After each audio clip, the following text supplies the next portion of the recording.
Hi, it's me vlog வாத்தியார். தலையில தலப்பா கட்டிக்கிட்டு கையில வில்லும் அம்பும் ஆயுதங்கள்லாம் ஏந்திக்கிட்டு டெல்லியில நடக்கிற ப்ரொட்டஸ்ட்ல என்றாயிருக்கார் இந்த நிகாங் சிங்ஸ் இப்படின்றவங்க யாரு, இவங்களோட வரலாறு என்ன அப்படிங்கறத தான் நம்ம இந்த வீடியோல பார்க்க போறோம். ஆக்சுவலா நம்மளோட வீடியோல பாத்தீங்கன்னா டிராவல், எக்ஸ்ப்ளோர், அட்வென்ச்சர், என்டர்டைன்மெண்ட் சொல்லிட்டு இந்த மாதிரி ஒரு கண்டென்ட் தான் போடுவோம். பட் ஏன் இன்னைக்கு இந்த வீடியோ போட்டிருக்கோம்னு பாத்தீங்கன்னா, ஒரே ஒரு சைடு கலவரத்தில் இருக்கும்போது நம்ம மட்டும் எப்படி சந்தோஷமா இருக்கிறது. ஸோ அதனால தான் இந்த நிகாங் சிங்ஸ் அப்படின்றவங்களோட ஹிஸ்டரியை மட்டும் நம்ம இந்த வீடியோல வந்து பார்க்க போறோம். கிட்டத்தட்ட 1600களில் சீக்ஸ் மதத்துல இருந்து குரு கோபிந்த் சிங்ஸ் அப்படிங்கிறவர் பாத்தீங்கன்னா கால்சா அப்படிங்கிற ஒரு கம்யூனிட்டியை பாத்தீங்கன்னா உருவாக்குறாரு. ஒரு பர்டிகுலர் கம்யூனிட்டியை பாத்தீங்கன்னா உருவாக்குறாரு. ஸோ இந்த கம்யூனிட்டி அவர் எதுக்காக உருவாக்குறாருன்னு பாத்தீங்கன்னா, அப்ப இருந்த சிக்ஸ் மக்களை பாதுகாக்கிறதுக்கும் அவங்கள பயம் இல்லாம வாழ வைக்கிறதுக்கும் அநியாயத்தை எடுத்து கேள்வி கேட்கறதுக்கும் பின்ன எல்லாரும் சமம், அதாவது எல்லாருக்கும் எல்லாரும் சமம் அப்படிங்கிறத காட்டுறதுக்கும் தான் இந்த கால்சா அப்படிங்கிற ஒரு கம்யூனிட்டியை பாத்தீங்கன்னா பர்டிகுலர் கம்யூனிட்டியை பாத்தீங்கன்னா குரு கோவிந்த் சிங் அப்படின்றவரு வந்து உருவாக்குறாரு. ஸோ இந்த கால்சா அப்படின்றதுக்கு என்ன அர்த்தம்னு பாத்தீங்கன்னா directly belongs to the god அப்படின்ற மாதிரி எல்லாம் பொருள்.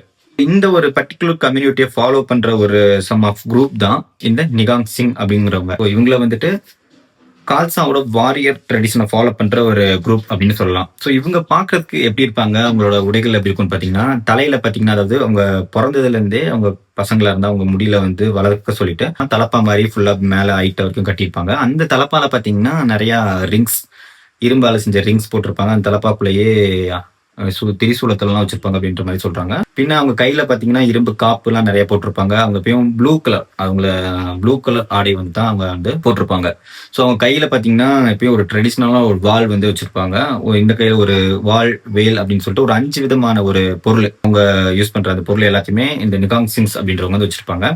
அது மட்டும் இல்லாம சின்ன வயசுல இருந்து பாத்தீங்கன்னா காக்டா அப்படின்ற ஒரு கலை, அதாவது இந்த வால் வீசுறது, அம்பு வீசு, அந்த மாதிரி நிறைய ட்ரெடிஷனலா இருக்க அந்த மாதிரி கலைகள்லாம் சின்ன வயசுல இருந்து பாத்தீங்கன்னா அவங்களுக்கு வந்து கத்துட்டு இருப்பாங்க. அவங்களோட ஹிஸ்டரி இவங்க என்ன பண்ணிருக்காங்க அப்படின்னு பாத்தீங்கன்னா, இந்த குரு கோபிந்த் சிங்ஸ் அப்படின்ற ஒரு கிட்டத்தட்ட 1700ல இந்த குரு கோபிந்த் சிங்ஸ் அவரோட காலகட்டத்திலையும் அவருக்கு அப்புறமும் இருந்த நிறைய சிக்ஸ் மதத்துல கூட இவங்க சேர்ந்து வந்து ஃபைட் பண்ணியிருக்காங்க. அதாவது முகால் எம்பையர் வந்து இவங்க கூட அடிக்கடி வார் வந்து நடக்கும். அந்த வார்ல எல்லாம் பாத்தீங்கன்னா இந்த நிகாங் சிங்ஸ் அப்படின்றவங்க ஒரு பெரிய சப்போர்ட் கொடுத்து இவங்களுக்கு ஹெல்ப் பண்ணியிருக்காங்க. அப்போ காலகட்டத்தில் பஞ்சாப்ல பாத்தீங்கன்னா நிறைய சிக்ஸ் மிசில்ஸ் வந்து இருந்துச்சு.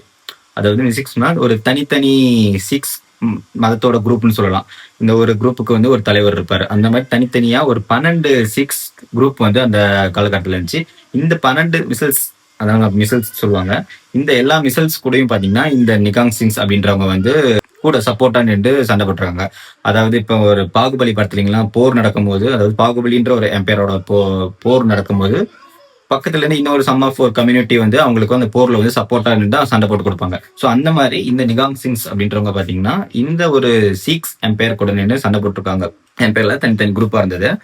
அதுக்கப்புறம் தான் வந்த மகாராஜா ரஞ்சித் சிங் அப்படின்றவர் தான் இந்த 12 சிக்ஸ் பிரிவுகள் என்ன பண்ணியிருக்காரு, ஒன்னு சேர்த்து ஒரு பெரிய கிங்டமா, அதாவது ஒரு அரசாங்கம், ஒரு பெரிய ராஜாங்கமா பாத்தீங்கன்னா சிக்ஸ் மதத்தை வந்து மாத்திருக்காரு. இதுக்கப்புறம் மாத்தின இந்த சிக்ஸ் மதத்தோட ஆர்மி கூடயும் இந்த நிகாங் சிங்ஸ் என்ன பண்றாங்கன்னா, அதாவது அந்த ஆர்மி இருக்குன்னா இவங்க ஒரு தனியான ஒரு செட் ஆஃப் டீம். இந்த டீம் என்ன பண்ணுவாங்கன்னா, அவங்க எப்பெல்லாம் சண்டை போட்டாங்களோ அவங்களுக்கு வந்து சப்போர்ட்டா நின்று இவங்களும் என்ன பண்றாங்கன்னா சண்டை போட்டு ஹெல்ப் பண்ணி கொடுக்குறாங்க. ஸோ அந்த மாதிரி இந்த நிகாங் சிங்ஸ் அப்படின்றவங்க இந்த சிக்ஸ் மதத்தை பாதுகாக்கிறதுல ஒரு முக்கியமா ஒரு பெரிய பங்கு வச்சிருக்காங்க. இப்போ என்னதான் அந்த ஆர்மியில சண்டை போட்டாலும் இவங்க பாத்தீங்கன்னா இங்க தனியா இவங்களுக்குன்னு தனியா ஒரு ட்ரெடிஷன் வந்து இவங்களுக்கு எப்பயுமே இருக்கு. அந்த வாளு, அந்த இது உடை சொல்லிட்டு இவங்க ஒரு தனியா ஒரு ட்ரெடிஷனல் தான் இருக்காங்க. அவங்க கூப்பிடும் போது மட்டும் சண்டைக்கு போயிட்டு இவங்களுக்கு ஹெல்ப் பண்ணிட்டு வந்திருக்காங்க. ஸோ இந்த மாதிரி இருந்த இந்த நிகாங் சிங்ஸ், அதாவது அடுத்து வந்து 1849 பிரிட்டிஷ்காரங்க வந்துட்டு இந்தியாவுக்குள்ள வந்துட்டு பஞ்சாப் கண்ட்ரோல்ல எடுத்ததுக்கு அப்புறம் இந்த நிகாங் சிங்ஸ் ஒரு ஆர்மி பாத்தீங்கன்னா அப்படியே கொஞ்சம் கொஞ்சமா கம்மி ஆயிட்டு கொஞ்சம் பேர் தான் மட்டும்தான் இருக்காங்க. ஸோ என்னதான் அந்த ஆர்மி வந்து கம்மியானாலும் இப்பவும் பஞ்சாப்ல பாத்தீங்கன்னா அந்த நிகாங் சிங்ஸ் அப்படின்றவங்க வந்து அந்த ட்ரெடிஷனை வந்து இனிமே கண்டினியூ பண்ணிட்டு தான் இருக்காங்க. அவங்க என்னெல்லாம் யூஸ் பண்ணாங்களோ, அவங்க எப்படிலாம் அந்த கலைகள், அந்த உடை அதெல்லாம் பாத்தீங்கன்னா இப்பவுமே அப்படி இருக்கும். இங்க டெல்லி ப்ரொட்டஸ்ட்ல பாத்தீங்கன்னா தெரியும், நம்ம திடீர்னு ஏதோ படத்துல பாக்குற அந்த வார் மாதிரி பல்லு, அம்பு, வால்லாம் எடுத்துட்டு பயங்கரமா படையோடலாம் வந்திருப்பாங்க, குதிரை மேலாம் ஏறிட்டு. ஸோ அந்த ஒரு கலை, அந்த பாரம்பரியத்தை வந்து அவங்க இன்னுமே என்ன பண்றாங்கன்னா கண்டினியூ பண்ணிட்டு இருக்காங்க. என்னதான் இவங்க நிறைய சண்டை போடுற கலைகள் கத்திருந்தாலும் பட் இவங்களோட மதத்துல அதாவது சிக்ஸ் அப்படின்ற இவங்களுக்குன்னு தனியா ஒரு ரூல்ஸ் அண்ட் ரெகுலேஷன்ஸ் எல்லாம் வந்து இருந்திருக்கு.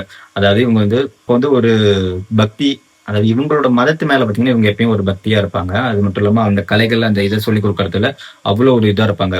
எங்க அநியாயம், அதாவது அவங்க இதுல கிடையாது, எங்க அநியாயம் அப்படின்னு பார்த்தாலும் இவங்க வந்து அதை எதிர்த்து நின்று கேள்வி கேட்பாங்கன்ற மாதிரி இவங்க வந்து அவங்களை சின்ன வயசுல இருந்தே அவங்களுக்கு வந்து சொல்லி கொடுத்துருக்காங்க. ஸோ இந்த மாதிரி பல போர்களையும் அடிஷனலான இதையும் வச்சு பல விஷயங்கள் பண்ணவங்க தான் இந்த நிகாங் சிங்ஸ் அப்படின்றவங்க. So இவங்க வந்து பாத்தீங்கன்னா இப்ப டெல்லி ப்ரொடெக்ட்ஸ்ல அவங்க ஸ்டூடெண்ட்ஸ்க்கு பாத்தீங்கன்னா அநியாயம் நடக்குதுன்னு சொல்லிட்டு அவங்க ஸ்டூடெண்ட்ஸ்க்கு சப்போர்ட்டா வந்து நின்றுட்டு இருக்காங்க. அதாவது நீங்க இப்ப ரியலைஸ் பண்ணி பாருங்க, சீக்ஸ் எம்பையர் போர்க்காலத்துல போர் நடக்கும் போது சீக்ஸ் இவங்க வந்து எப்படி ஒரு சப்போர்ட் கொடுப்பாங்களோ அதே மாதிரி இப்போ ஸ்டூடெண்ட்ஸ் டெல்லியில் நடக்கிற ப்ரொட்டஸ்ட்க்கு ஸ்டூடெண்ட்ஸ்க்கு ஒரு சப்போர்ட்டா இந்த நிகாங் சிங்ஸ் அப்படின்றவங்க சப்போர்ட்டா வந்து நிக்கிறாங்க. நிகாங் சிங்ஸ் அப்படின்றவங்களை பத்தி நிறைய பேருக்கு தெரியாம இருந்துச்சு, அதனாலதான் இந்த ஒரு வீடியோ. ஸோ பிடிச்சிருந்தா லைக் பண்ணுங்க, கமெண்ட் பண்ணுங்க. இந்த நிகாங் சிங்ஸ் அப்படின்றவங்க பத்தி என்ன நினைக்கிறீங்கன்னு கமெண்ட் பண்ணுங்க. அது மட்டும் இல்லாம முக்கியமா இந்த ப்ரொடெக்ட்ஸ் நடக்கிற ஸ்டூடெண்ட்ஸ் ப்ரொடெக்ட்ஸ் பத்தி நீங்க என்ன நினைக்கிறீங்க அப்படின்றத மறக்காம கமெண்ட்ல சொல்லுங்க. Okay, bye by.